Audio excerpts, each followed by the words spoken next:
Back ایک اندھے قتل کی واردات کے حوالے سے ہم گفتگو کر رہے ہیں. ہمارے ساتھ موجود ہے انچارج انویسٹیگیشن. مزید بات آگے بڑھاتے ہیں. پھر ہم نے اس کی تصدیق کے لیے کہ یہ انکشاف پولیس کے پریشر میں آ کے لوگ انکشاف کر دیتے ہیں، تو اس طرح سینئر آفیسرز کو فوری طور پہ بتایا گیا. انہوں نے پھر ہم نے ایک امپارشل سی، چونکہ یہ ایک بلائنڈ مرڈر میں یہ سب سے زیادہ امپارٹنٹ یہ ہوتا ہے کہ کسی بندے کو، بے قصور آدمی کو اس میں فکس نہ کر دیا جائے.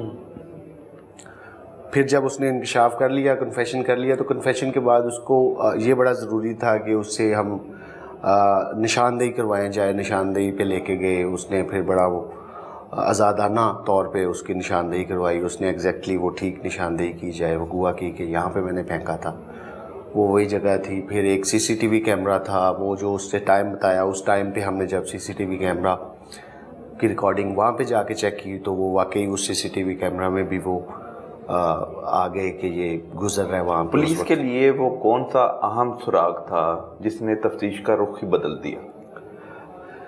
ہاں، جب اس شخص نے یہ بتایا کہ میں نے اپنی رہائش اتو اصل، بیسیکلی یہ اتو اصل ایک گاؤں کا نام ہے ہمارے علاقے میں. اتو اصل گاؤں کے بالکل فرنٹ پہ، مطلب گاؤں کے سامنے یہ نالہ ہے، اور اتو اصل گاؤں کے سامنے نالے میں سے ہی ڈیڈ باڈی ملی تھی. تو یہ قریب تھا کہ اگر کوئی بندہ سسپیکٹ اس گاؤں سے ریلیٹڈ نکلتا ہے، چونکہ دور سے آ کے ڈیڈ باڈی کو پھینک کے جانا اور گاؤں کے سامنے پھینک کے جانا، یا تو کسی ویرانے میں پھینک کے جائے نا. اگر کوئی بندہ باہر سے آتا ہے تو پھر وہ آف کورس کسی آبادی والی جگہ پہ تو نہیں پھینکے گا، وہ کسی ویرانے میں کسی جگہ پہ جا کے پھینکے. تو گاؤں کے بالکل سامنے، گھروں کے سامنے ڈیڈ باڈی کا ملنا اس بات کو مطلب تقویت دے رہا تھا کہ اسی گاؤں میں سے کسی شخص نے یہ قتل کیا. تو جب اس بندے کو پوچھ رہے تھے، انٹیروگیٹ کر رہے تھے، تو اس نے کہا تھا کہ میں نے اپنی رہائش اتو اصل گاؤں میں بھی کرائے کا مکان لے کے میں روش بی بی کو یہاں رکھا ہوا تھا. تو یہ ایک ایسا پوائنٹ تھا جس سے یہ وہ جو آلریڈی بات ذہن میں چل رہی تھی کہ اسی گاؤں میں سے نکلے گا بندہ کوئی. تو اس نے کہا کہ چونکہ میں ادھر ہی رہائش رکھی ہوئی تھی اور میری اپنی رہائش جو ہے وہ ہلو کی گاؤں میں بھی ہے، تو یہ میری سیکنڈ وائف تھی اور میں نے اس کے ساتھ لو میرج کی تھی، سوشل میڈیا کے تھرو اس کے ساتھ کانٹیکٹ ہوا تھا. تو یہ جب ساری اس کی سٹوری سنی اور اتو اصل گاؤں میں رہائش کا پتہ چلا، تو پھر میں مطلب ہم لوگ کوئی 75-80% کلیئر ہو گیا تھا اسی وقت کہ یہ خود ہی قاتل ہے بیسیکلی. اچھا سر، جو مارے جانے والی خاتون ہے جو کہ قاتل شوہر کی بیوی، اس کی عمر کتنی ہے اور شوہر کی عمر کتنی ہے؟ جی، یہ خاتون جو جس کا قتل ہوا ہے اس کا نام مہروش ہے. اس کی عمر 22-23 سال بتائی گئی ہے اس کے والدین کی.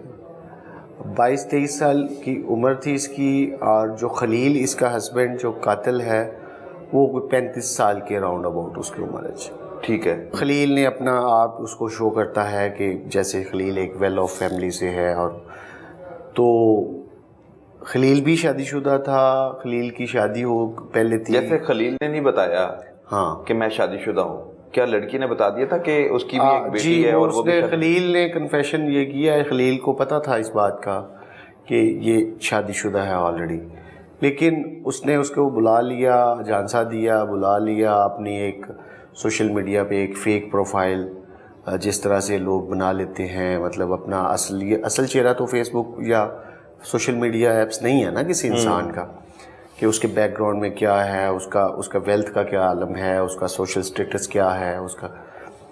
تو وہ اٹریکٹ ہو گئی، اس کی طرف آ گئی. وہ گھر سے آ کے اس نے شادی کر لی. اس کے ساتھ اس کی 7 ماہ تقریباً 7 ماہ شادی رہی. 7 ماہ کے بعد اس نے اس کو قتل کر دیا. تو دوران تفتیش اس نے کیا ایسے انکشافات کیے کہ اگر اس نے شادی کر لی ہے تو مارنے کا کیا تک تھا؟ چھوڑ بھی سکتا تھا اس کو، اس کے حال پہ چھوڑ دیتا، طلاق دے دیتا، وہ کھلا لے لیتی. مارنا کے پیچھے کیا محرکات؟ ہمارا صاحب یہ نا بڑا المیہ ہے عورتوں کے پاس اور مردوں کے پاس بھی، مطلب یہ بڑے کم چانسز اس طرح سے رہ جاتے ہیں جب انسان اپنے آپ کا فیصلہ لیتا ہے نا جی، اپنے تئیں فیصلے کرتے ہیں بچے، فیملیز انگیج نہیں ہوتی. مطلب ایک لڑکی جو اپنا گھر بار چھوڑ کے کسی نامعلوم شخص کے ساتھ چلی جاتی ہے، وہ اس کے پاس بھی یہ آپشنز کم رہ جاتے ہیں کہ وہ واپس گھر چلی جائے اگر اس کے ساتھ بگڑ بھی گئی ہے، حالات خراب ہو رہے ہیں. مرد بھی جو اس طرح کا مطلب وہ کسی کو کمپلین نہیں کر سکتا نا. اگر لڑکی کا کوئی مسئلہ ہے، اس نے کوئی ایشو کریٹ کیا گھر میں، تو جو ہماری سوشل کانٹیکٹ مطلب ایک شادی پراپر فیملیز کرتی ہیں، تو اس میں تو یہ ہوتا ہے نا کہ لڑکا اپنے سسر کو کال کرتا ہے، کسی سالے کو کرتا ہے، کسی رشتہ دار کو کرتا ہے کہ جی یہ میرے ساتھ یہ مسئلے آ رہے ہیں، تو گھر والے بڑے ملتے ہیں، وہ مسئلہ ختم ہو جاتا ہے. تو یہ جو انڈیپینڈنٹ لیے ہوئے فیصلے ہوتے ہیں بیسیکلی یہ ہمارے سوشل، میرا خیال ہے، میری اپنی رائے ہے جو کہ غلط ہو سکتی ہے، میرا خیال ہے کہ ہمارے معاشرے میں اس حد تک وہ کامیاب نہیں ہے. اور وہ اس لیے نہیں ہے کہ ہمارا سوشل سٹرکچر ڈیفرنٹ ہے، ہمارا فیملی سٹرکچر ڈیفرنٹ ہے. یہاں پہ انڈیپینڈنٹلی لیا گیا فیصلہ جو ہے وہ اس میں فیملیز بعد میں انگیج نہیں ہوتی، چونکہ تو انگیج نہیں ہوتی تو مسائل، چھوٹا سا مسئلہ ہوتا ہے وہ بڑا ہو جاتا ہے، وہ ختم ہونے کے بجائے وہ زیادہ طول پکڑ جاتا ہے. قتل کی واردات کیسے انجام دی گئی؟ شوہر نے اپنی بیوی کو کس طرح موت کے گھاٹ اتارا اور کس طرح لاش کو ڈمپ کیا روئی نالے میں؟ چونکہ اس کے میٹر مطلب ایشوز تو چل رہے تھے. خلیل کی اپنی بیوی جو اس کے اپنے پہلے والے گھر بھائی گھر میں تھی، اس میں سے ایک بیٹی ہے خلیل کی 16 سال کی. 16 سال؟ جی 16 سال کی اس میں بیٹی ہے. خلیل کی فیملی نے اس کو ایک طرح کا سوشل بائیکاٹ کر دیا کہ تم نے نہیں شادی. جب اس کو پتہ چلا ان کو گھر والوں کو، تو اس نے اس کو علیحدہ رکھا ہوا تھا. تو مسئلے مسائل چل رہے، سوشل پریشر بھی تھا، فیملی کی طرف سے بھی پریشر تھا کہ تم نے یہ حرکت کیوں کی ہے. اس کی اپنی جو بیوی پہلے والی ہے اس کی طرف سے، بچی کی طرف سے بھی ہوگا، ظاہر سی بات ہے، اپنے پیرنٹس کی طرف سے تھا. پھر معاشرے میں پھر اس کا سوشل سٹیٹس اس طرح کا نہیں تھا کہ وہ 2 خواتین کو 2 گھروں کو افورڈ کر سکے. وہ کوئی بڑا مطلب وہ ایک مزدور آدمی تھا، فیکٹری میں کام کرتا. تو اس کو اس نے علیحدہ گھر میں رکھا ہوا تھا. اس کو اکنامک ایشوز بھی تھے.